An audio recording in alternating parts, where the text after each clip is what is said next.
وہ مشاہدہ فرشتوں کے پاس وہ بھی دیکھ رہے تھے اور اللہ کو سن رہے تھے. انی خالقم بشرم من صلصال من حمأ مسنون، میں نے بشر بنایا ہے مٹی سے. اللہ پاک کا کلام سن چکے تھے، تشکیل آدم کو دیکھ چکے تھے. وہی کچھ ابلیس نے دیکھا تھا، وہی کچھ ملائکہ نے دیکھا تھا، اور ابلیس کا علم بول اٹھا کہ سجدہ نہیں کرتا. ملائکہ نے سوال بھی کیا کہ باری تعالیٰ کیسے خلیفہ بنایا ہے ایسے شخص کو؟ تو پتہ چلا علم ادھر بھی تھا، علم ادھر بھی تھا، مگر ابلیس نے فیصلہ علم سے کرنا چاہا. خدا نے مردود بنا کے نکال دیا، شیطان کر دیا. اور جب فرشتوں کی باری آئی، ان کے سوال کے جواب میں رب نے فرمایا انی اعلم ما لا تعلمون. چپ کرو، اور باتیں بھی ہیں میں جانتا ہوں تم نہیں جانتے. آدم کو خلافت دینے کے اور سبب بھی ہیں، میں جانتا ہوں، بولیے تم نہیں جانتے. اب میں ایک سوال کرتا ہوں، اللہ کا جواب ہے قرآن میں جانتا ہوں تم نہیں جانتے. دو آدمی بٹھا دیں، ایک پیکر علم، ایک پیکر محبت، ایک نیرا عاشق محبت والا، ایک نیرا عالم علم والا، اور یہ جواب دونوں کو دے میں جانتا ہوں تم نہیں جانتے. بولے کون مانے گا؟ جواب دے کون مانے گا؟ علم والا مانے گا یہ جواب کہ میں جانتا ہوں تم نہیں جانتے؟ نہیں، وہ تو مقابلے پر آئے گا، میں کیوں نہیں جانتا. وہ کہے گا میں کیوں نہیں جانتا. علم ٹکرائے گا، اور جو محبت والا محبوب کا جملہ سن کے میں جانتا ہوں تم نہیں جانتا، وہ سر جھکائے گا. شیطان اکڑ گیا، فرشتے گر گئے، وہ لعین ہو گیا، فرشتے مقرب ہو گئے.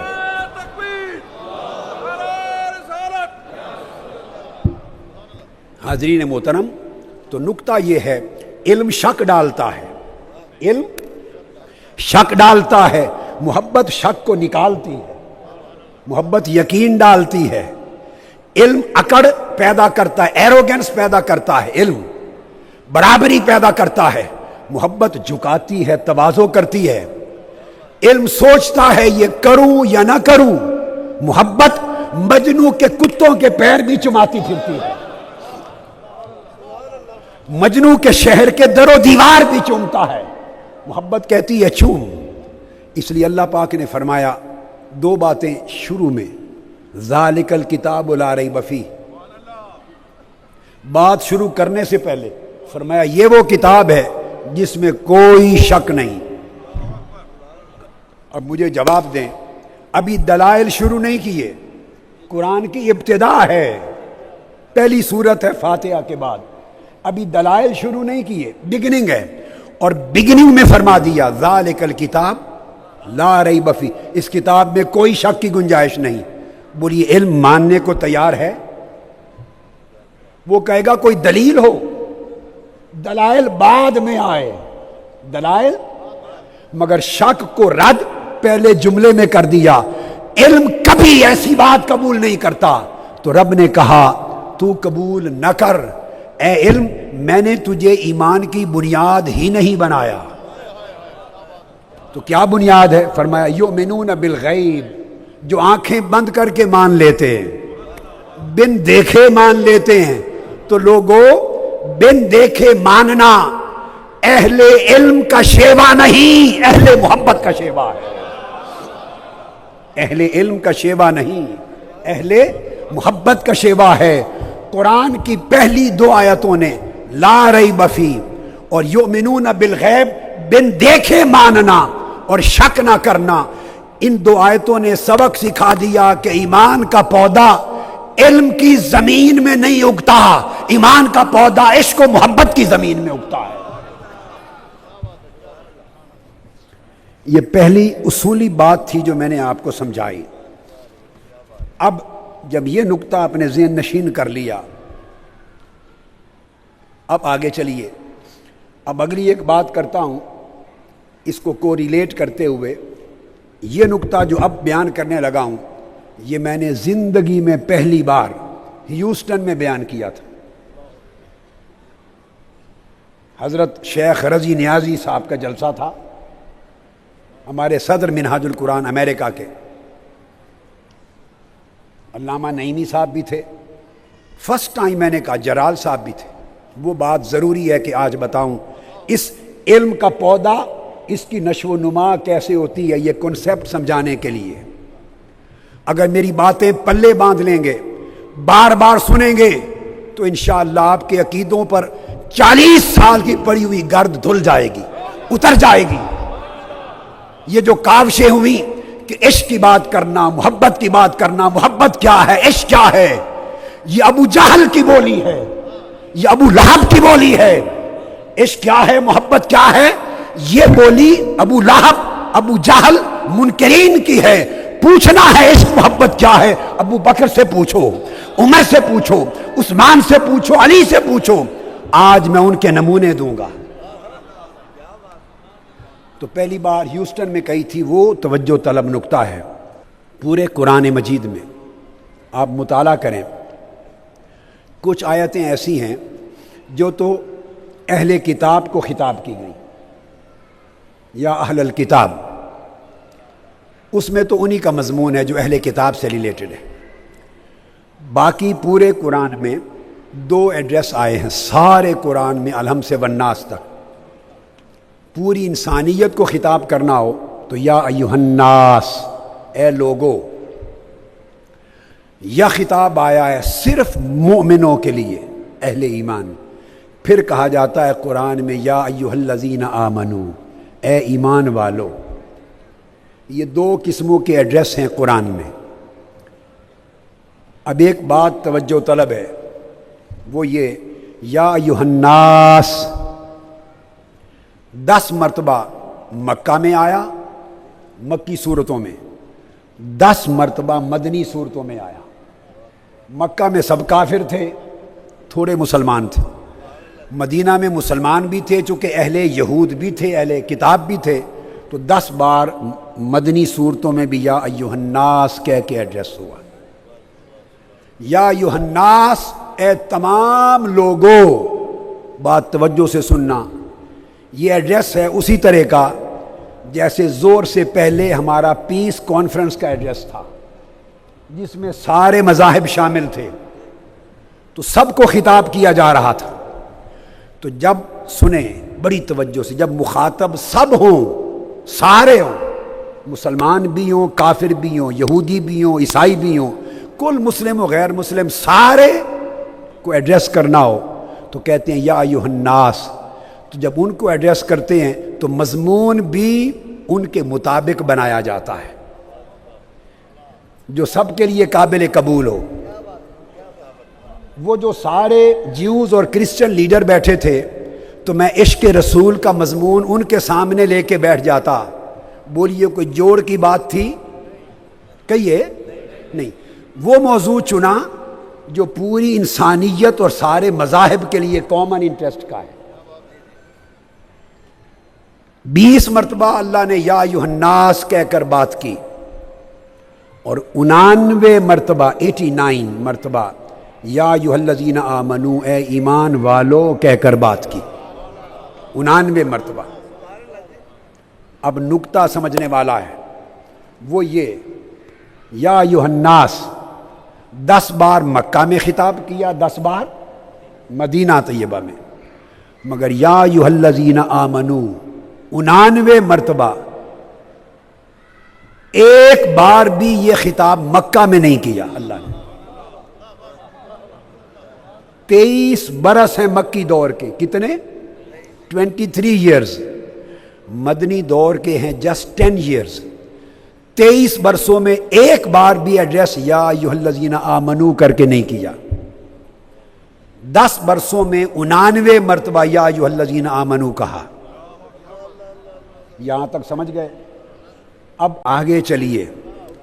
جب اللہ پاک نے قرآن میں یا ایھا الناس، اے سارے لوگوں، اے مسلم و غیر مسلم سب لوگوں، اپنے اور پرائے سارے لوگوں، میرا جملہ سنیں، اے اپنے اور پرائے سب لوگوں، جب قرآن میں اللہ نے یہ ایڈریس کیا تو معلوم ہے اس ایڈریس میں مضمون کیا رکھا. قرآن میں مضمون اکثر و بیشتر توحید رکھا، رد شرک رکھا. میں خلاصہ دے رہا ہوں پوری قرآنی آیات کا پڑھ کر، ایک ایک آیت کا نچوڑ.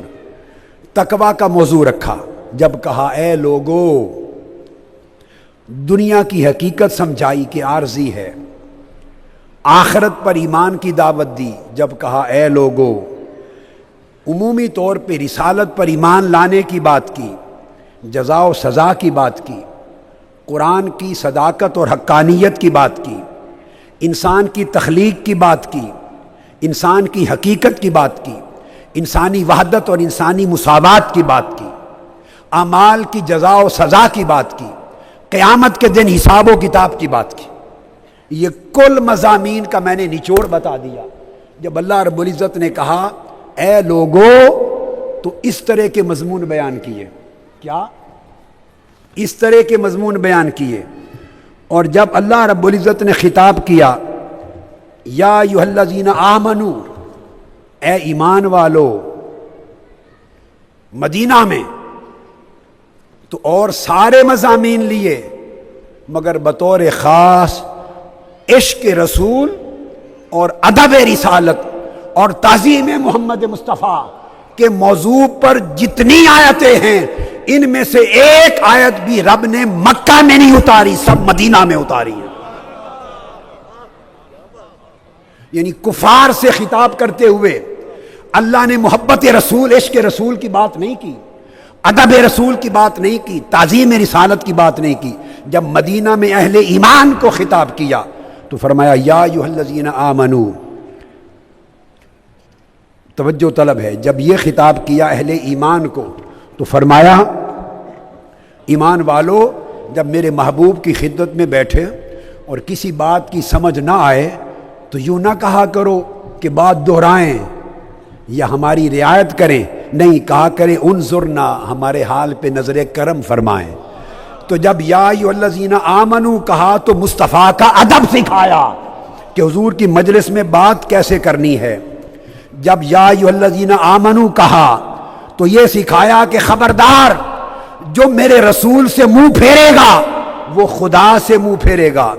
جب یا ایھا الذین آمنو کہا تو ان کو کہا کہ خبردار ایمان والو، جب میرے مصطفیٰ کے گھر میں داخل ہو جاؤ، بلائے بغیر میرے محبوب کے گھر نہ جایا کرو، ان کی پرائیویسی میں دخل نہ دیا کرو، اور جب بلائیں تب جاؤ، غیر ناظرین اناہ، اذا دعیتم فادخلوا، بلائیں تو جایا کرو، فاذا طعمتم فانتشروا، جب کھانا کھا چکو تو باتوں میں نہ بیٹھے رہا کرو، فوری گھروں کو چلے جایا کرو.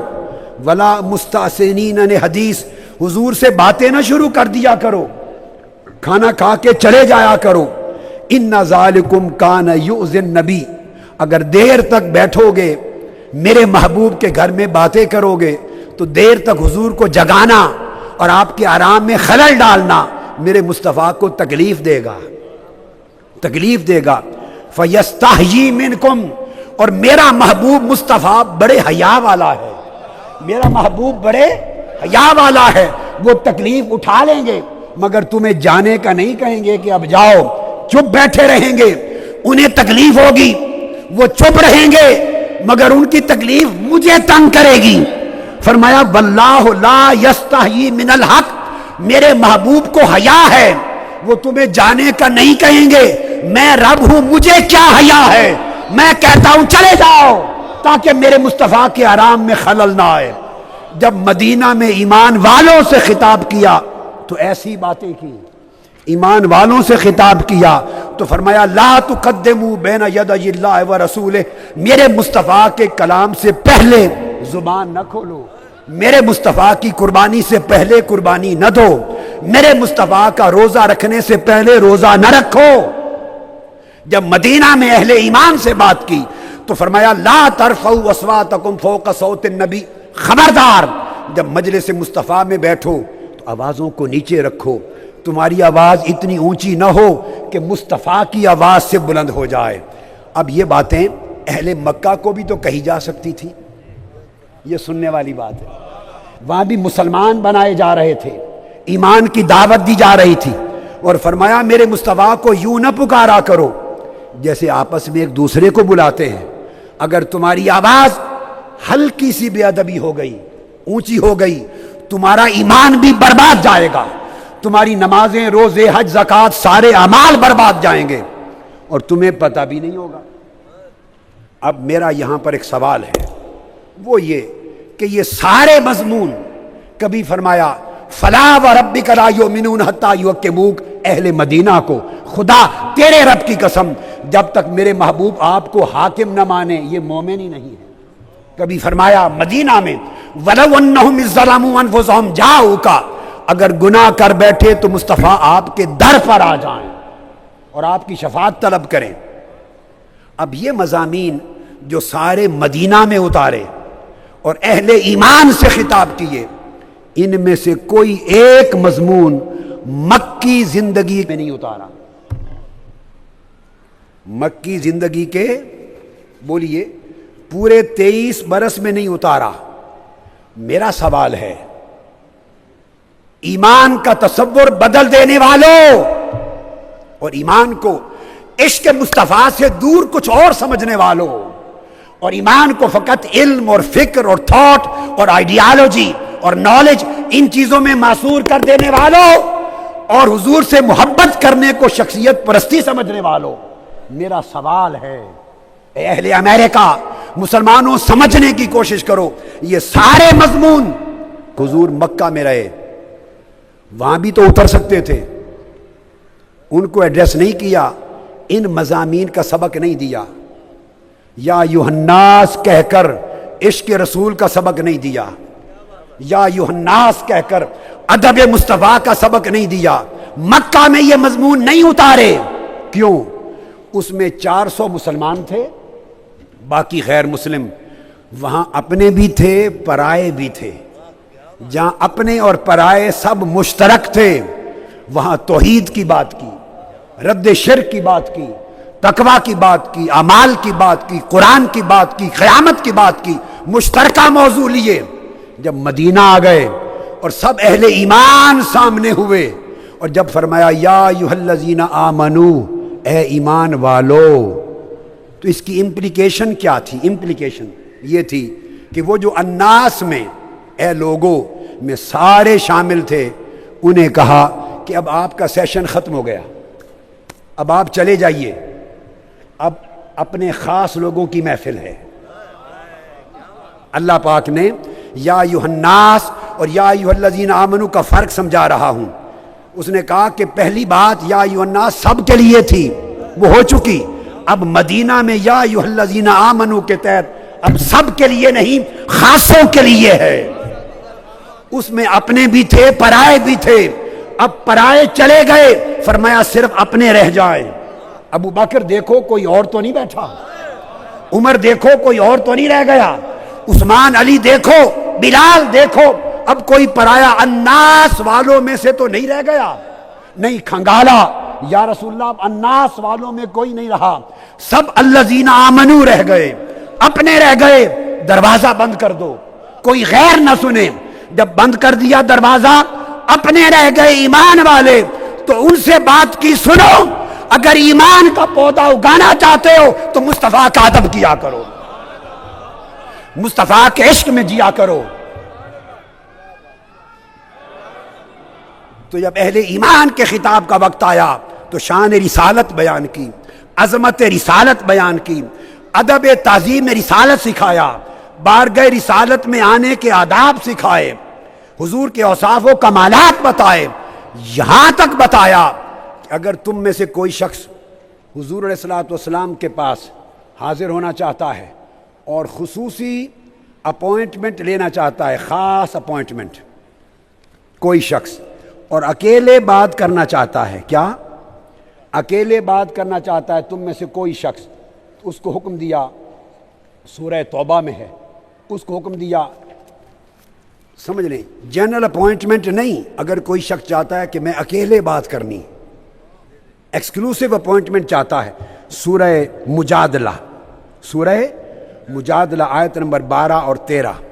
تو اللہ پاک نے آداب سکھائے. فرمایا یا ایھا الذین آمنو، اے ایمان والو. یا ایھا الناس نہیں کہا اس لیے کہ یہ بات پتہ نہیں الناس کو سمجھ میں آئے یا نہ آئے. ہر بات ہر ایک کی سمجھ میں آنے والی نہیں ہوتی، ہر بات پرایوں سے نہیں کی جاتی، کچھ باتیں صرف اپنوں سے کی جاتی ہیں. الذین آمنو صرف اپنے ہیں، الناس میں سارے. فرمایا ایمان والو، اگر تم کوئی خاص ایکسکلوسیو اپوائنٹمنٹ لو اور حضور علیہ السلام سے تنہائی میں مل کے بات کرنا چاہو، اذا ناجیتم الرسول، جب تنہائی میں حضور سے کوئی اکیلے بات کرنا چاہو تو ادب سنو، ایسے منہ اٹھا کے نہ چلے جایا کرو. فقدموا بین یدی نجواکم صدقہ، حضور کے چیمبر میں، آقا کی بارگاہ میں جانے سے پہلے باہر پیسے لے کر یتیموں، بیوگان، مسکینوں، غریبوں میں صدقہ کرو. پہلے صدقہ کرو. کیوں کہ مصطفیٰ کی بارگاہ میں جا رہے ہو. اور خیرات کرو غریبوں مسکینوں پر، چونکہ حضور کا دل خوش ہوتا ہے. خیرات کر کے ذالک خیر لکم واطہر، یہ تمہارے ایمان کے لیے بہتر اور دل کے لیے بڑا پاکیزہ ہے. خیرات کر کے اندر جاؤ اور پھر تنہائی میں حضور سے بات کرو، چونکہ صدقہ خیرات کے نتیجے میں اللہ تمہیں دل کی پاکیزگی دے دے گا، اور جب دل پاکیزہ ہوگا تب تنہائی میں مصطفیٰ کے پاس بیٹھنے کے قابل بن جاؤ گے. اب سوال یہ ہے، یہ ساری تعلیم اللہ رب العزت نے اہل مدینہ کو، اہل ایمان کو دی، اہل مکہ کو کیوں نہیں دی یا ایھا الناس کہہ کر؟ تو پتہ چلا کہ اللہ پاک نے تبلیغ کا ایک قاعدہ بنا دیا قرآن کے ذریعے. قرآن کے ذریعے تبلیغ کا ایک اصول بنا دیا، اور وہ یہ کہ اہل مکہ میں مخاطب اکثر مشرکین تھے، کفار تھے. جب انہیں خطاب کیا تو زور توحید پر دیا، جب کفار کو خطاب کیا تو زور توحید پر دیا، زور رد شرک پر دیا، زور قیامت پر دیا، زور انسان کی حقیقت سمجھانے پر دیا. اور جب صرف اپنے اہل ایمان آ گئے، جب ان سے خطاب کیا تو زور ادب مصطفیٰ پر دیا. تو اللہ رب العزت نے قرآن میں تبلیغ کا اصول بنا دیا قیامت تک کہ مسلمان لوگوں، ارے عالموں، مبلغوں، سپیکرز، اسکالرز، اوریٹرز، ٹیچرز، قرآن کا اصول تبلیغ یہ ہے اور خدا کا اصول تبلیغ یہ ہے کہ جب تم خطاب کرو اور تمہارے مخاطب سارے لوگ ہوں، غیر مسلم مخاطب ہوں، تو زور توحید پر دو، زور رد شرک پر دو، زور قیامت پر دو، زور ہیومینٹی پر دو، ہیومنزم پر دو، ان باتوں پر زور دو جو مشترک ہیں. اور جب خطاب کرو اور تمہارے مخاطب مسلمان ہو تو ان کے سامنے رد شرک کی رٹ لگانے کی ضرورت نہیں. جب مسلمانوں کو خطاب کرو تو عشق مصطفیٰ کی موضوع پر زور دو، ادب مصطفیٰ پر زور دو، محبت مصطفیٰ پر زور دو، شان مصطفیٰ پر زور دو. اس لیے اللہ نے شان مصطفیٰ صرف اہل ایمان کا موضوع بنا دیا اور رد شرک سارے انسانوں کا موضوع بنا دیا. لہذا لوگوں، میں نے آج آپ کو کرائیٹیرین دے دیا، ایک ترازو دے دیا کہ آج بھی اگر کسی خطیب کو دیکھو، کسی اسکالر کو دیکھو، کسی مبلغ کو دیکھو اور وہ سامنے سب مسلمان بیٹھے ہوں، سب مسلمان بیٹھے ہوں اور مسلمانوں کو خطاب کرتے ہوئے تقریر ساری توحید پہ کر رہا ہو اور شرک پر کر رہا ہو اور قیامت پر کر رہا ہو اور پاسنگ ریفرنس حدیث کے طور پہ کبھی حضور کا ذکر کرے، جو مسلمانوں کو خطاب کرتے ہوئے زور صرف توحید اور رد شرک جیسے موضوعات پر دے، سمجھ لو کہ یہ خدا کے راستے سے ہٹا ہوا بندہ ہے، یہ قرآن کا راستہ چھوڑا ہوا ہے، یہ بھولا بھٹکا ہے. اور جس کو سنو کہ جب مسلمان سامنے ہوں تو زور توحید بھی بیان کرے، انسانیت بھی بیان کرے، قیامت بھی کرے، مگر جب مسلمان ہوں تو سارا زور محبت مصطفیٰ پر دے، ادب مصطفیٰ پر دے، شان مصطفیٰ پر دے، تو سمجھو یہ قرآن کے مطابق تبلیغ کر رہا ہے.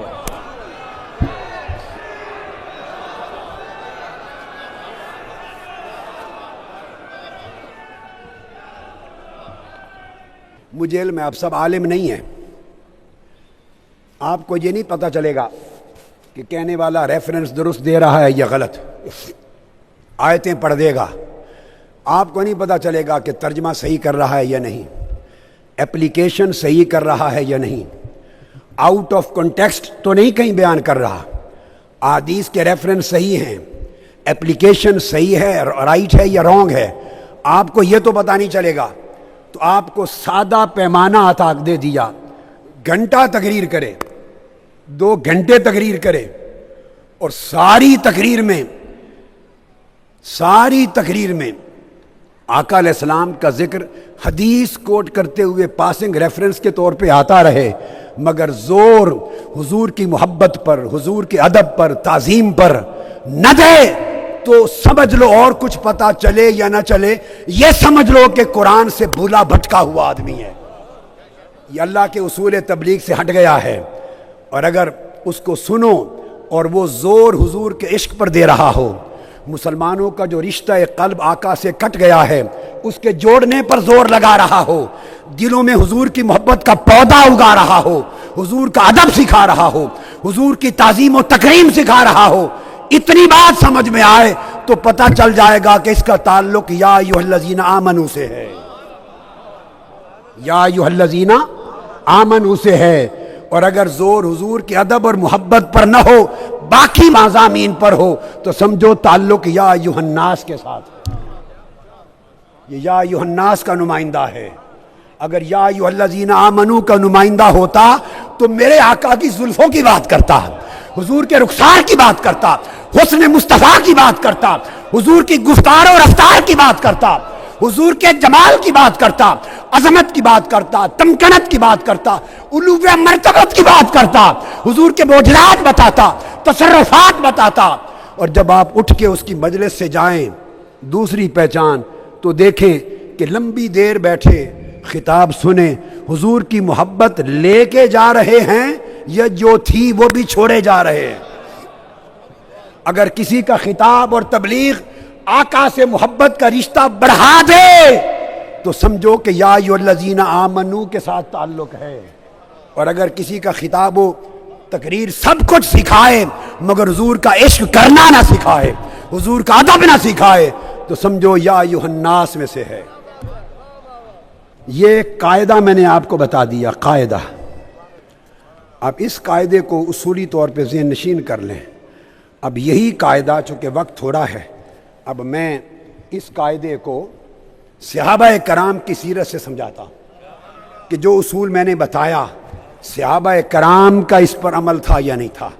صحابہ کرام سے بہتر عقیدہ دنیا میں کسی مسلمان کا نہیں ہے، وہ امریکن مسلمان کہلائے، وہ کینیڈین مسلمان ہو، برٹش یورپین مسلمان ہو، وہ میکن مسلمان ہو، مدینہ کا رہنے والا، سعودی عرب کا، پاکستان کا، ہند کا، صحابہ سے بہتر کسی کا عقیدہ نہیں۔ معیار اور پیمانہ صحابہ کرام کا عقیدہ ہے اور ان کا طریقہ ہے۔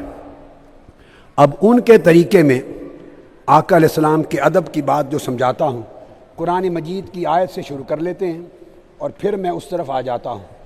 قرآن مجید نے فرمایا، جو آیت میں نے تلاوت کی، ارشاد فرمایا، ایمان والو اپنی آواز حضور علیہ السلام کی آواز سے اونچا نہ کرو، اور حضور کو جیسے آپس میں ایک دوسرے کو بلاتے ہو، حضور کو اپنے جیسا نہ سمجھا کرو، ایسے سملیرٹی اس طرح نہ بلاؤ۔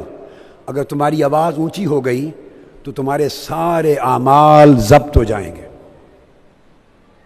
ایمان بھی گوارا نہیں رہے، ختم ہو جائے گا۔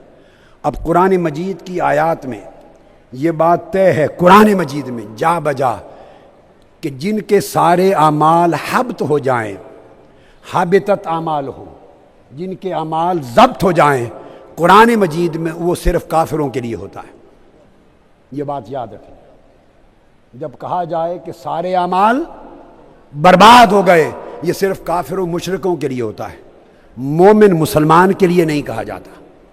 قرآن نے کہا، اس پر قرآن مجید کی آیتیں ہیں، میں تفصیل میں نہیں جا رہا ہوں۔ اب قرآن مجید نے کہا اگر تم نے اپنی آواز بے ادبی کر دی اور تھوڑی سی بھی حضور کی آواز سے اونچی کر دی تو تمہارے سارے اعمال برباد ہو جائیں گے۔ اب یہ بات سمجھنے والی، ایک مرتبہ اگر کسی شخص نے حضور کی مجلس میں بے ادبی اور گستاخی سے آواز اونچی کر دی تو بے ادبی اور گستاخی کی ایک مرتبہ، just one time, once in a time, Quran نے کہا ان تحبط اعمالکم، تمہاری ساری زندگی کے سارے اعمال برباد۔ گستاخی کا عمل ایک، بے ادبی کا عمل ایک۔ بھئی ممکن ہے اس نے 50 حج کیے تھے، 100 عمرے کیے تھے، 50 حج بھی برباد، 100 عمرے بھی برباد، عمر بھر کی زکوٰۃ بھی برباد، صدقات بھی برباد، خیرات بھی گئے، نوافل بھی گئے، نمازیں بھی گئے، تبلیغ بھی گئی، جو اعمال عمر بھر کیے تھے لاکھوں کی تعداد میں، وہ سارے برباد ہو کے اکاؤنٹ نل ہو گیا، نل۔ کس وجہ سے؟ یہ سمجھنے والی بات ہے، صرف ایک مرتبہ کی گستاخی اور بے ادبی کی، بے ادبی سے آواز اونچی کر دی۔ تو اب میں موازنہ کروانا چاہتا ہوں، آپ کو کمپیریزن سمجھانا چاہتا ہوں کہ ایک طرف اعمال ہیں، عبادات ہیں، نمازیں، روزے، حج، زکوٰۃ، خیرات، صدقات، تبلیغات، مساجد، حلقات، سارے اعمال ہیں زندگی کے ایک طرف صرف ایک دن کی، ایک لمحے کی گستاخی اور بے ادبی ہے رسول پاک صلی اللہ علیہ وسلم کی، اس کے نتیجے میں زندگی کے سارے اعمال برباد گئے۔ تو بولی اللہ پاک نے وزن کس شے کا زیادہ بنایا؟ ادب کا وزن زیادہ کیا یا اعمال کا وزن زیادہ کیا؟ اب قرآن اللہ کا فیصلہ لے لیجئے، بھئی اگر اعمال کا وزن زیادہ ہوتا ادب سے، آج یہ تصور دیا جاتا ہے کہ کیا ہے ادب، اصل ساری بات اعمال ہے، یاد رکھ لو اعمال نہیں ہوں گے تو دوزخ میں لے جائیں گے، مگر بالآخر دوزخ سے نکل کے جنت میں جاؤ گے، اور اگر ادب نہ رہا، محبت نہ رہا تو دوزخ میں جاؤ گے، پھر کبھی نکالے نہیں جاؤ گے۔ اتنا فرق ہے۔ تو ایک لمحے کی بے ادبی عمر کے سارے اعمال برباد کرتی ہے۔ تو پتہ چلا کہ قرآن کے نزدیک ایمان کی تعریف یہ ہے کہ ادب کا مقام پہاڑ جتنا ہے، اور اس کے مقابلے میں سارے اعمال اگر بے ادبی ہو جائے تو ایک رائی تنکے کے برابر بھی نہیں رہتے۔ تو اعمال کا کوئی مقابلہ ادب کے ساتھ نہیں، اسی طرح اعمال کا کوئی مقابلہ محبت کے ساتھ نہیں۔ اب جب یہ قاعدہ آپ نے سن لیا، اب آئیے کہ صحابہ کرام کا طریقہ کیا تھا۔ صحابہ کرام کا طریقہ یہ تھا، اس آیت کریمہ پر بڑی ایمان افروز بات ہے، جب یہ آیت اتری، اس کے شان نزول کو کوٹ کر رہا ہوں صحیح بخاری سے۔ صحیح بخاری میں حدیث پاک ہے، حضرت انس بن مالک رضی اللہ تعالیٰ عنہ روایت کرتے ہیں۔ اب اس آیت کا جو ادب کا معیار ہے، جو ایمان، میں نے کہا کہ ایمان کی آب و ہوا اور سوئل ادب ہے اور محبت۔ صحیح بخاری میں ہے، انس بن مالک نے کہا کہ جب یہ آیت اتری کہ لوگوں اپنی آواز حضور علیہ السلام کی مجلس میں حضور کی آواز سے اونچا نہ کیا کرو ورنہ سب اعمال اور ایمان برباد ہو جائے گا۔ ایک صحابی تھے، ان کی آواز فطری طور پہ اونچی تھی، گلا بعض لوگوں کا ہوتا ہے نا، اس میں بڑا اونچا ہوتا ہے، بڑی اونچی بات کرتے تھے حضور کی مجلس میں، تو بغیر انٹینشن کے خود آواز اونچی ہو جاتی تھی۔ جب انہوں نے یہ آیت سنی، انہوں نے گھر کا دروازہ بند کر لیا، کھانا پینا چھوڑ دیا، اور زاروں قطار روتے رہے، رونے لگ گئے۔ 3 دن گزر گئے گھر میں کمرے میں بند ہو کر روتے ہوئے۔ یہ صحابہ کرام کا اب طرز عمل، ان کا تصور ایمان اور ان کا معیار ادب سمجھا رہا ہوں اب میں حدیث سے صحابہ کرام کا۔ 3 دن گزر گئے، آقا علیہ السلام نے نہیں دیکھا اس صحابی کو، تو پھر آپ نے فرمایا بھئی خبر لو، آج 3 دن ہو گئے، اس کو کیا بنا؟ 3 دن سے وہ آیا نہیں ہے ہمارے پاس۔ ایک صحابی گئے، خبر لے کے آئے، عرض کیا یا رسول اللہ صلی اللہ علیہ وسلم، خبر یہ ہے کہ وہ 3 دن سے گھر کا دروازہ بند کر کے زاروں قطار رو رہا ہے، کھانا پینا ملاقات بھی بند ہے۔ میں نے جا کے پوچھا کیوں رو رہے ہو؟ اس نے کہا فقد حبط عملہ وہو من اہل النار۔ میں صحیح بخاری کی حدیث سنائی، کتاب المناقب، اور بخاری شریف کا حدیث نمبر ہے 3417، 3417 حدیث نمبر صحیح بخاری کا۔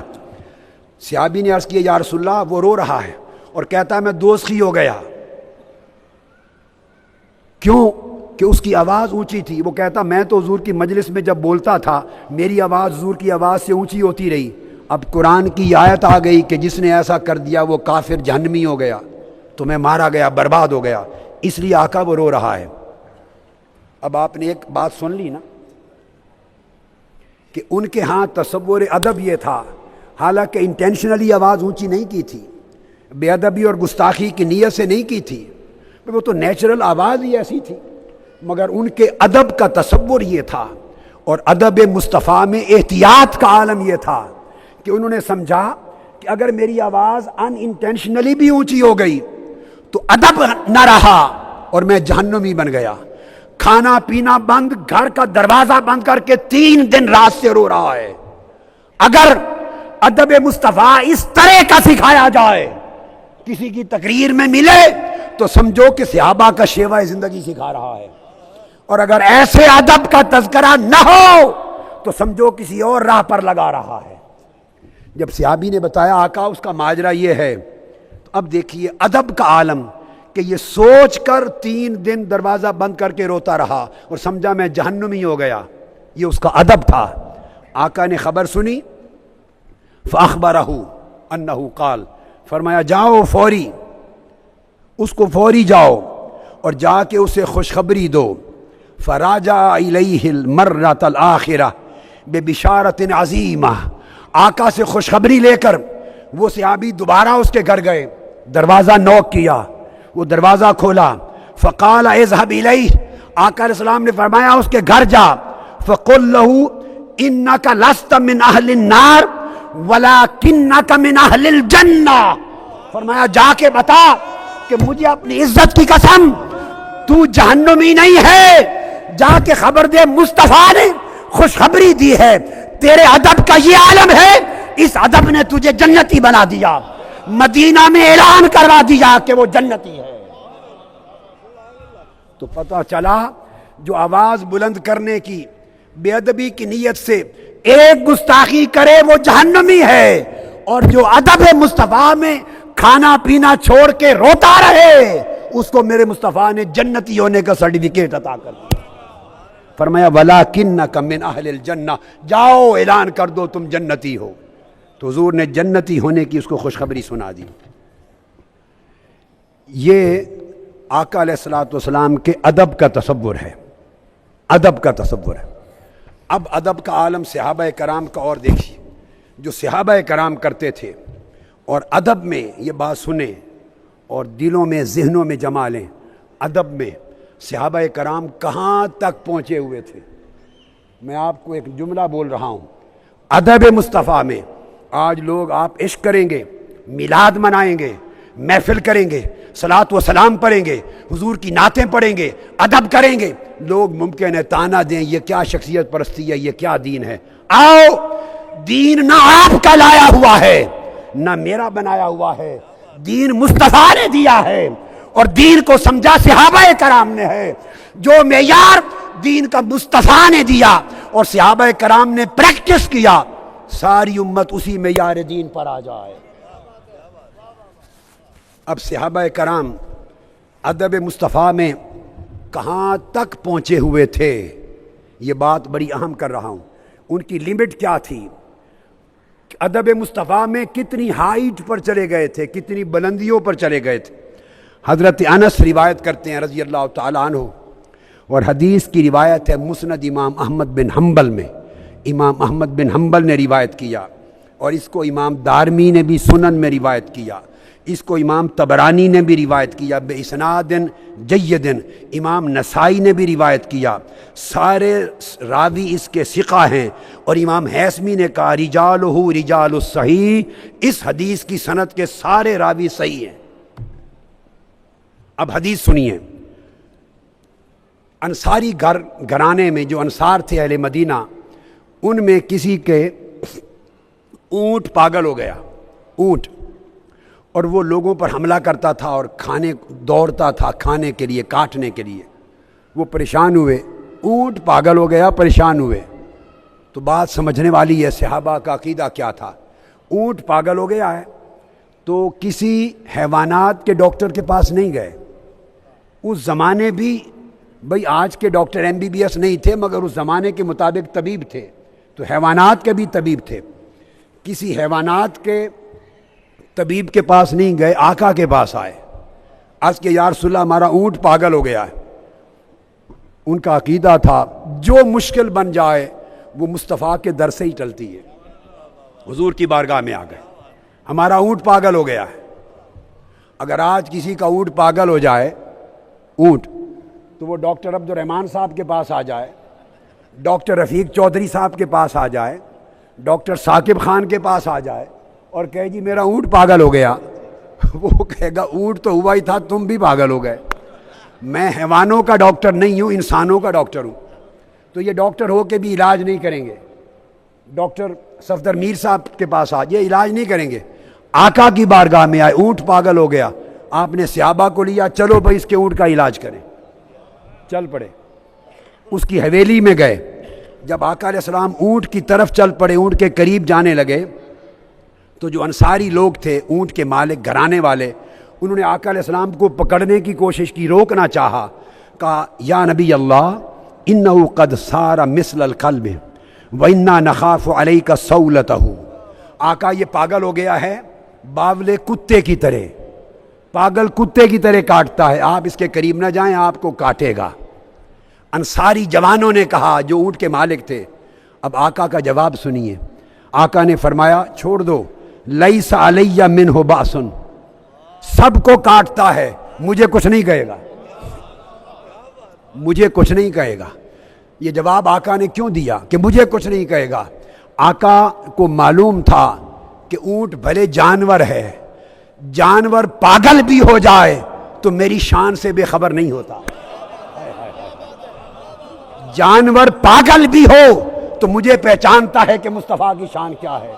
ارے نادان، جانور اس زمانے کا جانور اونٹ پاگل ہو کر بھی شان مصطفیٰ کو پہچانتا تھا، تو عقل مند انسان ہو کر مصطفیٰ کی شان نہ پہچانے تو تجھ سے تو اس دور کے جانور اچھے تھے۔ فرمایا لیس علی منہ باس، مجھے کچھ نہیں کہے گا، مت گھبراؤ۔ انصاری بیٹھ گئے، آقا آگے بڑھ گئے، اونٹ کے پاس گئے۔ حدیث کے لفظ ہیں فلما نظر الجمل الی رسول اللہ صلی اللہ علیہ وسلم، جب اونٹ کی نظر پڑی، اونٹ کی آقا علیہ الصلوۃ والسلام پر نظر پڑی، اقبل نحوہ وخر ساجدا بین یدیہ، وہ حضور کی طرف دوڑ پڑا اور دونوں ٹانگیں نیچے کر کے حضور کے قدموں پر آ کے سجدہ ریز ہو گیا، اونٹ سجدہ کرنے لگ گیا میرے آقا کو۔ آقا علیہ السلام نے کیا کیا؟ جب وہ سجدہ کر چکا، فاخذ رسول اللہ صلی اللہ علیہ وسلم بناصیتہ اذل ما كانت قط حتى ادخله في العمل، آقا نے اس اونٹ کے ماتھے پر جو بال تھے، سر پر، ان بالوں کے گچھے کو پکڑا اور کھینچ کر کہا، اونٹ کو فرمایا جاؤ کام کیا کرو۔ بس اسی وقت اونٹ ٹھیک ہو گیا اور انصاریوں کا کام کرنے لگ گیا۔ میرے آقا نے دم نہیں کیا، دعا نہیں کی، اس کے سر کو پکڑ کے کہا، حکم دیا جاؤ کام کیا کرو۔ پتہ چلا تاجدار کائنات کا حکم کائنات کی ہر شے پر جاری ہے۔ پاگل اونٹ کو بھی حکم دے دیں تو وہ بھی تعمیل کرتا ہے میرے آقا۔ جب اونٹ کو سجدہ کرتے ہوئے صحابہ نے دیکھا تو صحابہ کرام بول اٹھے، قالوا یا رسول اللہ صلی اللہ علیہ وآلہ وسلم ھذہ بہیمۃ لا تعقل تسجد لک ونحن نعقل فنحن حق ان نسجد لک۔ یا رسول اللہ یہ اونٹ ہے، جانور ہے، اسے عقل بھی نہیں، جانور ہو کے آپ کو سجدہ کرتا ہے، ہم عقل مند انسان ہیں، آقا ہمیں اجازت دی جائے کہ آپ کو سجدہ کیا کریں، آپ کے ادب میں سجدہ کیا کریں۔ یہ صحابہ نے درخواست کی۔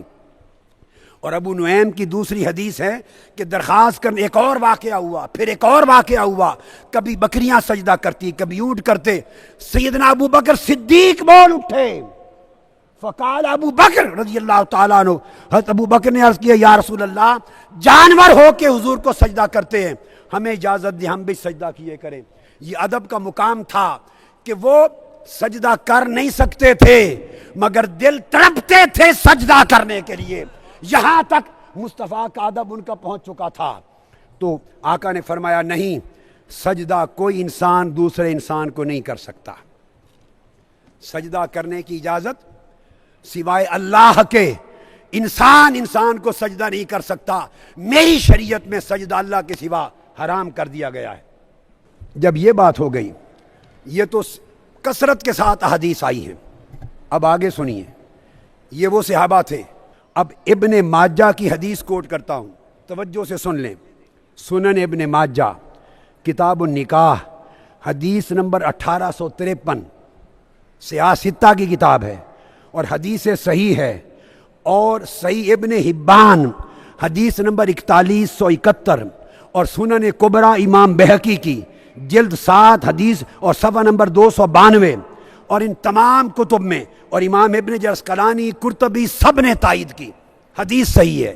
ابن ماجہ روایت کرتے ہیں سیاہ ستہ میں اپنی سنن میں کہ عبداللہ بن ابی اوفا حدیث کے راوی ہیں، فرماتے ہیں حضرت معاذ ابن جبل، آپ کو معلوم ہے یمن میں چیف جسٹس بنا کے بھیجے گئے تھے اور گورنر بنا کے بھیجے گئے تھے۔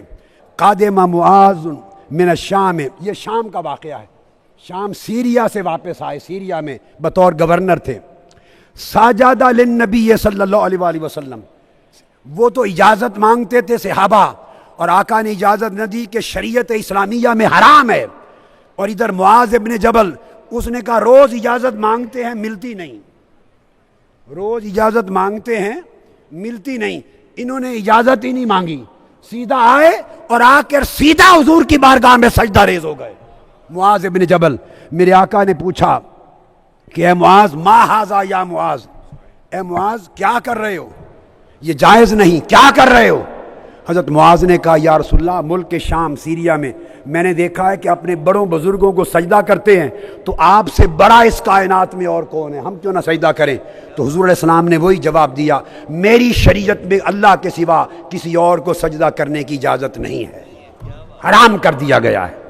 تو اب صحابہ کرام کا ایک اصول تو یہ بتا دیا کہ ان کے ادب کا عالم یہ تھا کہ ادب میں اس مقام تک پہنچ گئے تھے کہ آقا کو ادب اور تعظیم میں سجدہ کرنے کے لیے دل تڑپتے تھے، مگر چونکہ شریعت کی اجازت نہ تھی، حرام تھا، اس لیے سجدہ کر نہ سکتے تھے، نہیں کر سکتے تھے۔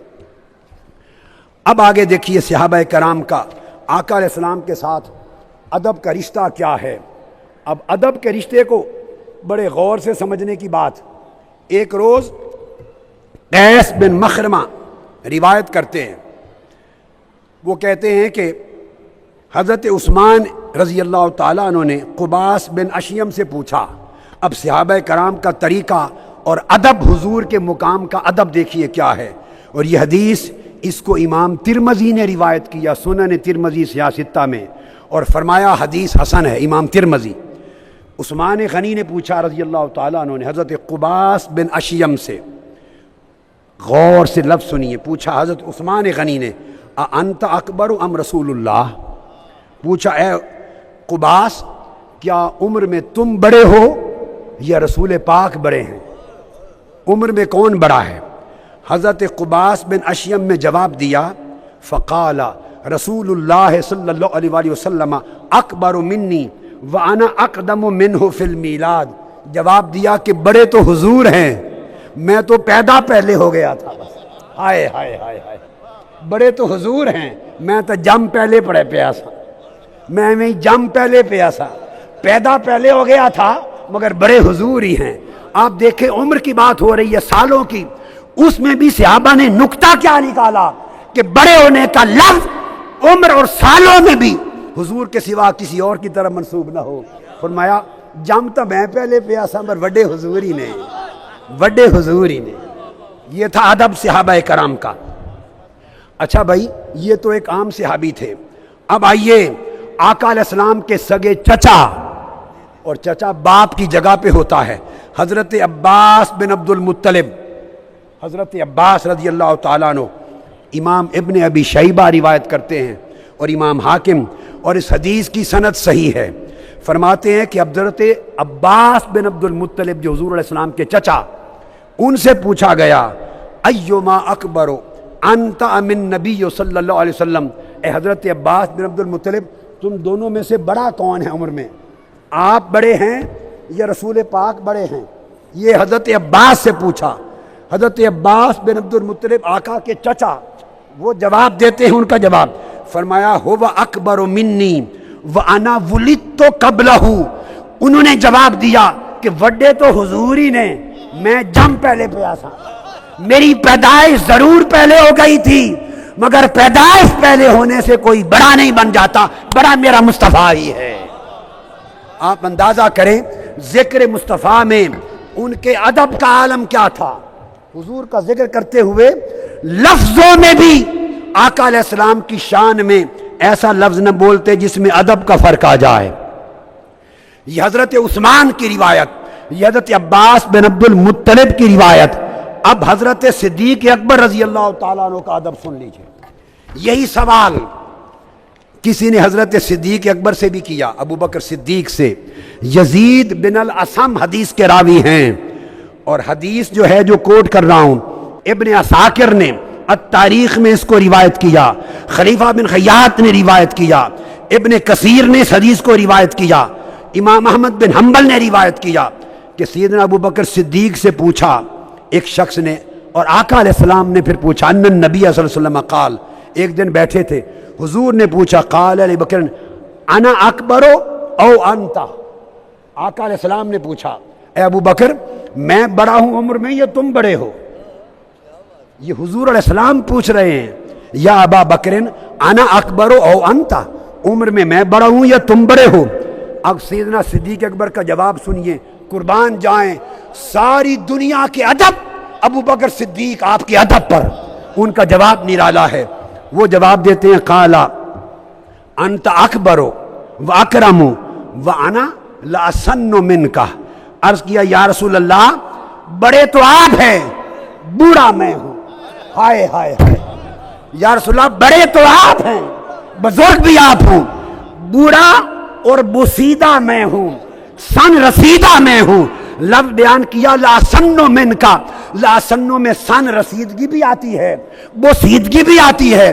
یا رسول اللہ بوڑھا میں ہوں مگر بڑے آپ ہیں۔ یہ صدیق اکبر رضی اللہ تعالیٰ عنہ ان کا ادب ہے۔ اب دیگر صحابہ کا دیکھیے، سیدنا عثمان غنی رضی اللہ تعالیٰ عنہ، جب آپ کو معلوم ہے ان کے گھر کا ارد گرد احاطہ کر لیا، گھیرا تنگ کر دیا تھا، شہادت سے قبل ناکہ بند کر دیا تھا، سیدنا عثمان غنی نے اس وقت فرمایا، خطاب کیا اہل مدینہ کو۔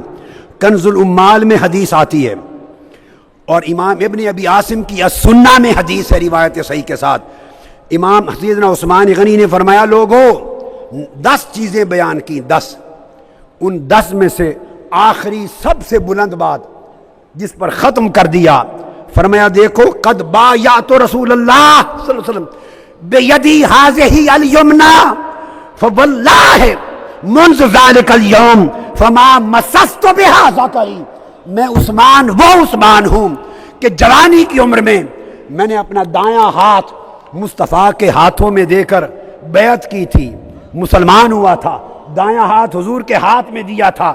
فرمایا خدا کی قسم اس دن سے لے کر آج تک میں نے دایاں ہاتھ اپنی شرمگاہ کو نہیں لگایا، اپنی شرمگاہ کو مس نہیں کیا، چونکہ ہاتھ مصطفیٰ کے ہاتھوں سے مس ہوا ہے۔ اب مجھے بولیے آج کے کسی ملا سے، کسی اسکالر سے، کسی عالم سے پوچھئے تو وہ کہے گا کیا بات ہے، یہ کیا بات ہے، طہارت کا معاملہ ہے، ہاتھ مس کرنے سے کون سی بے ادبی ہو جاتی ہے؟ مگر ادب اور بے ادب، ارے ملا اور بے ادب اور گستاخ اسکالر تو ہمیں نہ بتا، اور عثمان سے پوچھے ادب مصطفیٰ کا کیا ہے، ابو بکر سے پوچھے ادب مصطفیٰ کا کیا ہے۔ صحابہ کرام کا ادب کا عالم یہ تھا۔ امام طبرانی روایت کرتے ہیں ایک صحابی تھے، ان کا نام تھا اصلہ بن شریک، اصلہ صحابی کا نام تھا۔ ان کی ڈیوٹی تھی، بڑی توجہ والی بات ہے حدیث، ان کی ڈیوٹی تھی جب آقا علیہ السلام نے سفر پہ روانہ ہونا تو اونٹ پر آپ کا کجاوا رکھا جاتا تھا، کجاوا نشست جس پر بیٹھتے تھے اونٹ پر، لکڑی کا. تو اصلہ بن شریف یہ جو صحابی تھے اس کجاوے کی سیٹنگ وہ کرتے تھے، لکڑی کا کجاوا اونٹ پہ رکھتے اور رائٹ اینڈ لیفٹ باندھ کے اس کو سیٹ کرتے تھے، یہ ان کی ڈیوٹی تھی. ایک دن کیا ہوا، اس صحابی حضرت اصلہ رضی اللہ تعالیٰ عنہ کو رات کو حاجت ہو گئی غسل کی، صبح غسل کرنے کی حاجت ہو گئی حضرت اصلہ کو، اور اب صبح آقا علیہ السلام کی روانگی تھی اور اونٹ پر کجاوا فکس کرنا تھا. سردیوں کی دسمبر جنوری کی جاڑے کی راتیں تھی، سخت پریشان ہوئے. اب انہوں نے سوچا کہ اگر میں ٹھنڈے پانی سے نہایا تو کہیں مر نہ جاؤں، بیمار نہ ہو جاؤں، اور آقا علیہ السلام کی روانگی کی قریب ہے اور غسل کی حاجت ہے، بے ادبی ہے اس حال میں حضور کے کجاوے کی لکڑیوں کو بھی ہاتھ لگانا بے ادبی ہے. اونٹ پر رکھے جانے والے کجاوے کی لکڑی ہے، لکڑی آقا علیہ السلام کو مس نہیں کرنا، جن لکڑی پر آقا نے بیٹھنا ہے اس کو ٹچ بھی نہیں کرنا چاہتے. ایک انصاری کو کہا جوان کو آج تم فکس کر دو کجاوا، اس نے فکس کر دیا. صبح ہوئی، انہوں نے پانی گرم کیا، غسل کیا، طہارت لے کر دوڑ کے پیچھے پہنچے.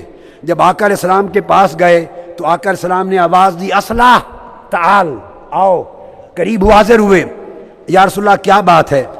آقا نے فرمایا بھئی آج کیا کیا تم نے؟ کجاوا صحیح طور پہ فکس نہیں ہے، کجاوا ہلتا ہے، کجاوا آج اچھی طرح سے نہیں باندھا. عرض کیا یا رسول اللہ کجاوا آج میں نے نہیں باندھا، مجھے غسل کی حاجت تھی، پانی ٹھنڈا تھا، بیماری کا ڈر تھا، تو میں نے ایک انصاری جوان کی ڈیوٹی لگائی، اس نے باندھ دیا. ادب کا یہ مقام بیان کرنے کی ضرورت تھی. رب کائنات نے فرمایا جبرائیل ابھی چلا جا، میرے صحابی نے میرے مصطفیٰ کے ادب میں حد کر دی ہے، آج سے جا آیت تیمم نازل کرتے ہیں، جسے نہانے کی حاجت ہو، بیماری کا ڈر ہو اور وہ نہ نہائے، وہ مٹی سے تیمم کر لے. تیمم کی آیت حضرت اصلہ کے ادب کے صدقے میں ملی ہے.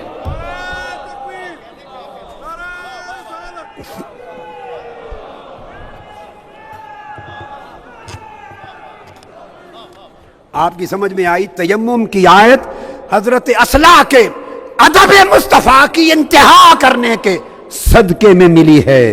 اب اگر کوئی شخص یہ کہے کہ یہ کیا ادب ہوا، یہ کیا ادب ہے، تو نادان، یہ ادب میرا بتایا ہوا نہیں ہے، یہ صحابہ کرام کا طریق ادب ہے.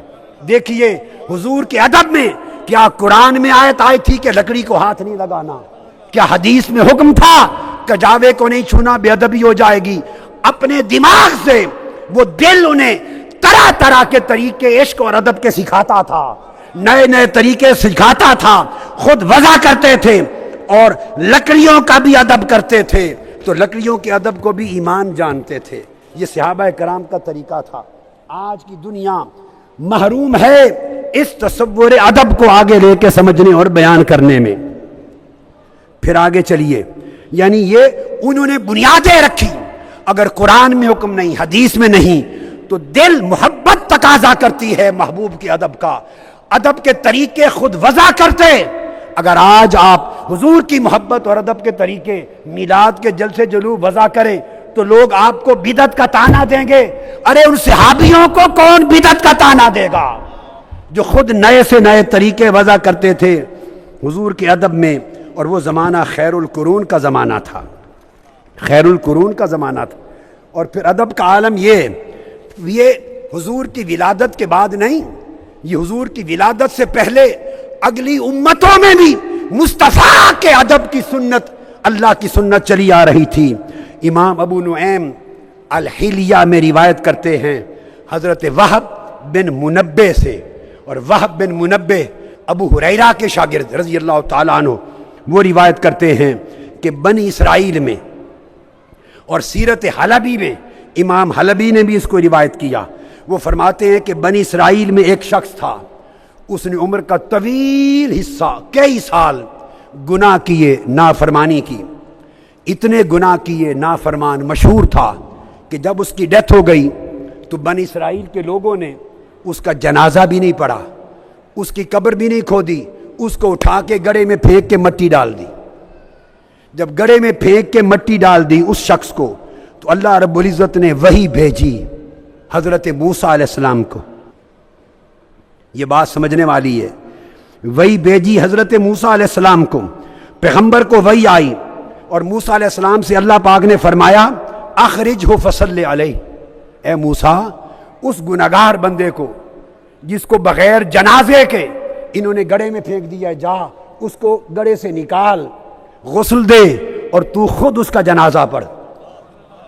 موسیٰ علیہ السلام نے عرض کیا یا رب ان بنی اسرائیل شاہدوا انہ عصاک، پورے بنی اسرائیل کی قوم گواہ ہے کہ یہ بڑا سیاکار نافرمان گناہگار تھا، اور اس کو اس لیے انہوں نے جنازہ نہیں پڑھا۔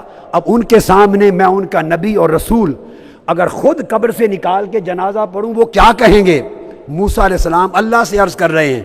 اللہ پاک نے جواب دیا اے موسیٰ جو کچھ تو نے کہا وہ درست ہے، بنی اسرائیل جو دیکھتے رہے درست ہے، میں بھی جانتا ہوں درست ہے، مگر ایک عمل اس کا اور تھا جس کو بنی اسرائیل نے نہیں دیکھا۔ موسیٰ علیہ السلام نے پوچھا باری تعالیٰ وہ عمل کیا تھا؟ اللہ پاک نے وہی بھیجی، فرمایا انہ کان کلما نشر التوراۃ وناظر الی اسم محمد صلی اللہ علیہ وسلم قبلہ ووضعہ علی عینیہ فشکرت لہ ذلک وغفرت لہ، فرمایا مجھے اپنی عزت کی قسم گناہگار تھا، سیاکار تھا، مگر ایک عمل یہ تھا تورات کی تلاوت کیا کرتا تھا، اور جب بھی تورات کی تلاوت کے دوران میرے محبوب محمد کا نام آتا تھا تو اس میں محمد تورات میں پڑھ کر اس کو چومتا تھا، آنکھوں پر لگا لیتا تھا۔ محمد مصطفیٰ سے محبت اور ان کے نام کا ادب، خدا مجھے اپنی عزت کی قسم میں نے اس کو بخش دیا ہے۔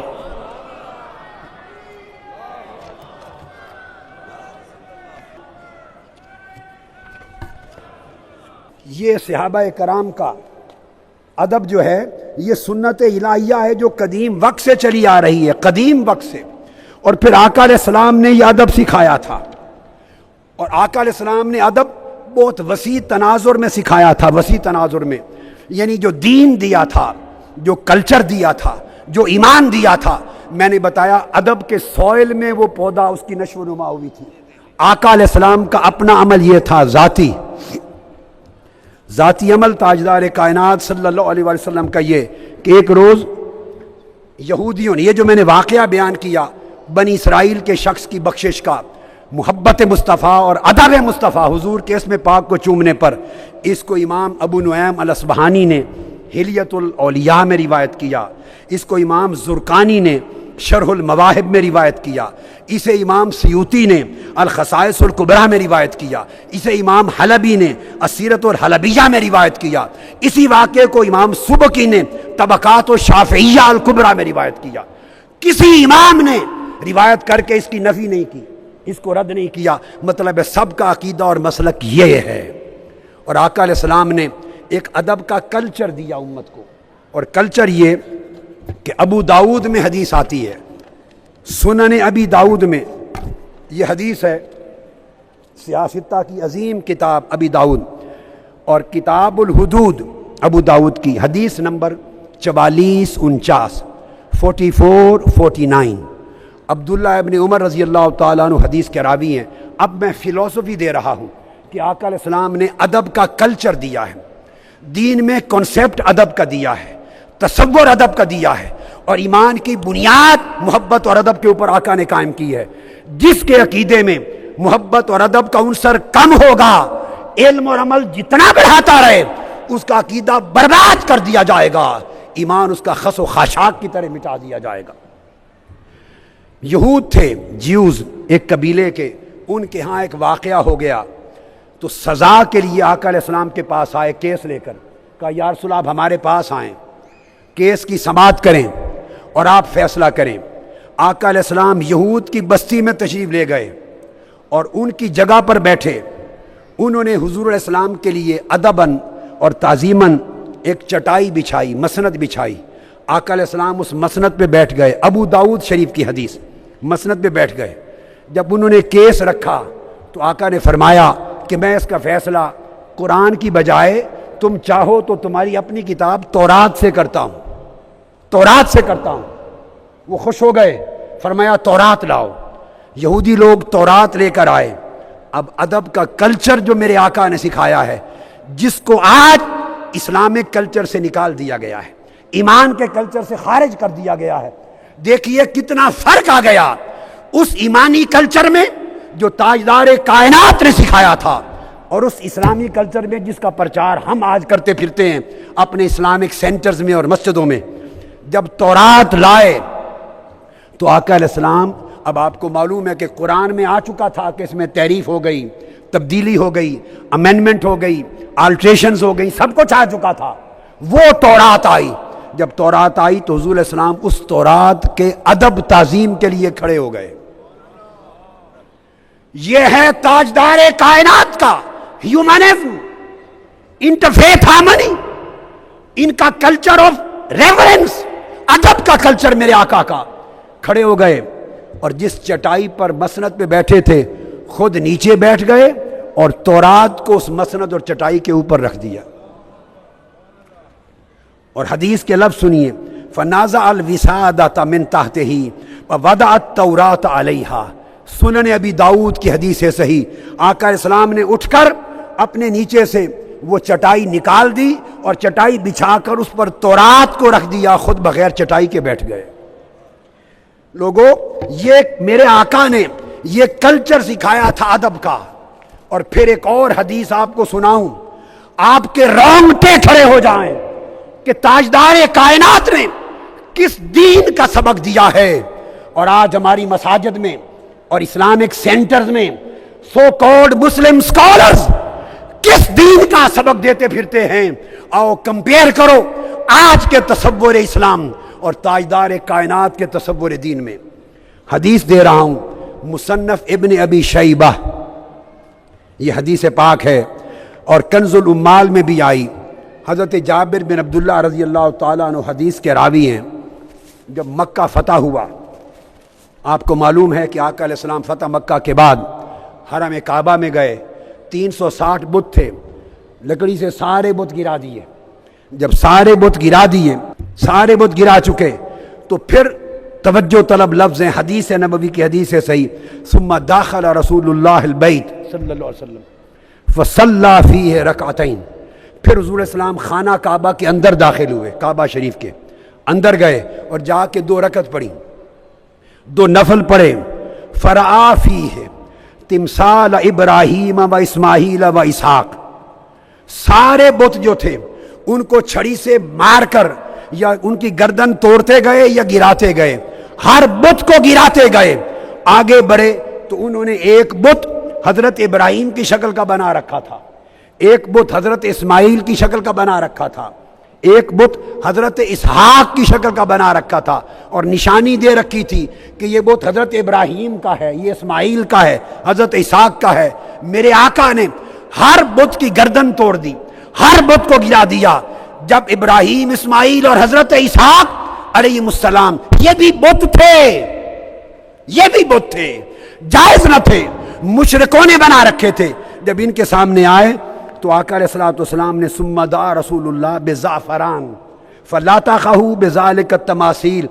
بھلے بت تھے مگر چونکہ نسبت حضرت ابراہیم کی طرف تھی، اسماعیل کی طرف تھی، حضرت اسحاق کی طرف تھی، چھڑی مار کے ان کو نہیں گرایا، فرمایا زعفران لاؤ۔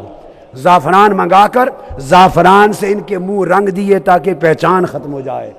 اور ان کے بت بھی تھے مگر میرے آقا نے چھڑی سے نہ توڑے نہ گرائے، زعفران مل دیا تاکہ پہچان نہ رہے۔ آقا علیہ السلام نے ان کی تصویروں کا بھی اتنا ادب کیا، صرف یہ تصور دینے کے لیے، امت کو یہ تصور دینے کے لیے کہ اسلام کا جو کلچر ہے، اسلام کا وہ سارا کا سارا کلچر ادب کا کلچر ہے، وہ ادب کا کلچر ہے۔ اور اگر ادب نہیں تو پھر کوئی دین نہیں ہے اور کوئی ایمان نہیں۔ یہی وجہ ہے کہ دوستو، 2 شہر ہمیں رب کائنات نے دیے، ایک مکہ دیا، ایک مدینہ دیا۔ مکہ شہر کے لیے فرمایا کہ یہ تمہاری عبادت کا مرکز ہے، اور شہر مدینہ اسے ہماری محبت کا مرکز بنایا۔ اب ادب سکھانے کے لیے میرے آقا علیہ الصلوۃ والسلام نے حکم یہ دیا، ادب سکھانے کے لیے کہ لوگوں یہ تربیت مکہ کے لیے نہیں دی، میں دوہرا کے کہہ رہا ہوں، حدیث بہت سی کتب میں آئی ہے۔ آقا علیہ السلام حضرت معقل بن یسار روایت کرتے ہیں، فرمایا المدینہ تو مہاجری و منہا مبعثی و بہا قبری و اہلہا جیرانی و حق علی امتی یکرمو جیرانی۔ یہ بات مکہ کے لیے نہیں کہی، فرمایا لوگو مدینہ میری ہجرت گاہ ہے، مدینہ میں میرا مزار ہے، مدینہ میں میں قیامت کے دن اٹھوں گا، اور مدینہ والے لوگ میرے پڑوسی ہیں، میری امت پر واجب ہے کہ اہل مدینہ کا ادب کیا کرے، چونکہ میرے مزار کی پڑوس میں رہتے ہیں۔ تو آقا علیہ السلام نے اہل مدینہ کا یہ ادب سکھایا، چونکہ میرے شہر میں رہتے ہیں۔ اور سیدنا عمر فاروق رضی اللہ تعالیٰ عنہ، ان کا اصول اور آقا علیہ السلام کی حدیث ہے، حدیث پاک میں آتا ہے، مسند احمد بن حنبل، بزار، امام احمد بن حنبل، تحقیق و نصرہ، بہت کتب میں، کہ آقا علیہ السلام جب مکہ معظمہ جائے، حج کیا، عمرہ کرتے، حج کرتے، تو ایک دعا کرتے، آقا علیہ السلام دعا کرتے، اللہم لا تجعل منایانا بمکہ حتی نخرج منہا، اے اللہ جب تک میں مکہ میں ہوں میری موت نہ آئے، میں مکہ چھوڑ کر جب مدینہ پہنچ جاؤں تو تب میری موت آئے۔ آقا علیہ السلام اپنی وفات مکہ میں گوارا نہ کرتے، مدینہ میں وفات مانگتے۔ اور سیدنا فاروق اعظم رضی اللہ تعالیٰ عنہ کی یہ دعا تھی جو تمام حدیث کی کتابوں میں آئی ہے۔ سیدنا فاروق اعظم دعا کرتے، اللہم ارزقنی شہادتاً فی سبیلک واجعل موتی فی بلد رسولک، اے اللہ مجھے اپنی راہ میں شہادت عطا کر اور مصطفیٰ کے مدینہ میں موت عطا کر۔ اور آقا علیہ السلام نے صحابہ کرام کو حکم دیا تھا، حکم یہ تھا صحابہ کرام کے لیے کہ تم لوگ جب حج کرنے جاؤ، حج کرنے کے بعد 3 دن سے زیادہ مکہ میں ٹھہرنے کی اجازت نہیں، تم ہجرت کر کے آ گئے ہو، پلٹ کے مدینہ آ جایا کرو۔ مجھے محبت ہے کہ لوگ حج کا فریضہ ادا کریں اور جلدی سے مدینہ آ جایا کریں۔ اور حضور علیہ السلام نے فرمایا، ترمذی شریف کی حدیث ہے، فرمایا من استطاع ان یموت بالمدینہ فلیمت بہا، اے لوگو جسے ہو سکے کوشش کرے، ہو سکے مدینہ میں مرنا تو وہ کوشش کرے کہ موت مدینہ میں آئے۔ اس لیے پوچھا یا رسول اللہ کیوں؟ فرمایا موت مدینہ میں مانگو کہ قیامت کے دن جب اٹھوں گا تو اہل مدینہ کو اپنے ساتھ لے کر قیامت میں جاؤں گا اور سب سے پہلے مدینہ والوں کی شفاعت کروں گا۔ آپ دیکھیے مکہ مرکز عبادت ہے، مرکز عبادت ہے، مدینہ مرکز محبت ہے، مگر تمام صحابہ کو اور خود بھی دعا کرتے، فرمایا جس شخص کا مدینے سے کوئی تعلق نہ ہو، حدیث میں جس شخص کا مدینے سے کوئی تعلق نہ ہو وہ کھجور کا ایک پودا ہی لگا دے، ایک درخت بو دے، تاکہ کھجور کا درخت لگانے سے بھی اس کا مدینہ شہر کے ساتھ ایک تعلق بن جائے۔ میں چاہتا ہوں مدینے سے تعلق قائم کر لو، خواہ کھجور کا پودا لگا کر ہی تعلق قائم کر لو، تاکہ قیامت کے دن میری محبتیں جو اہل مدینہ کو نصیب ہوگی وہ بندہ ان کا حقدار بن سکے۔ یہی وجہ ہے، آخری بات کر رہا ہوں، کہ جب قیامت کے روز پوری روئے زمین پر کفر چھا جائے گا اور ایمان سمٹ جائے گا تو میرے آقا نے فرمایا ان الایمان لیعرض الی المدینہ کما تعرض الحیۃ الی جورہا، صحیح بخاری میں اور صحیح مسلم میں متفق علیہ حدیث، فرمایا ساری زمین سے ایمان سمٹ کر مدینہ میں آ جائے گا، جیسے سانپ سمٹ کر اپنی غار میں آ جاتا ہے سوراخ میں بچاؤ کے لیے، فرمایا اس طرح ایمان سمٹ کر مدینہ میں آ جائے گا۔ اور جابر بن عبداللہ کی روایت ہے صحیح مسلم میں، فرمایا لیعودن کل ایمان الی المدینہ کما بدأ منہا حتی یکون کل ایمان بالمدینہ، آقا نے فرمایا ساری دنیا سے ایمان سمٹ کر مدینہ میں جمع ہو جائے گا، حتی یکون کل ایمان، سارا ایمان مدینے میں ہوگا۔ سوچنے کی بات ہے، یہ کیوں نہیں فرمایا حتی یکون کل ایمان بمکہ؟ مکہ میں خدا کا گھر ہے، مدینہ میں مصطفیٰ کا در ہے، تو ایمان سمٹ کر مکہ میں نہیں آئے گا، کل ایمان سمٹ کر مدینہ میں جائے گا۔ فرق کیا ہے؟ اور کیوں ہے؟ نقطہ سمجھ میں یہ آیا کہ اگر ایمان کی حفاظت اور نشو و نما اعمال کے ذریعے ہوتی تو ایمان سمٹ کر مکہ میں جاتا کہ عبادتوں کا ہے مرکز مکہ ہے۔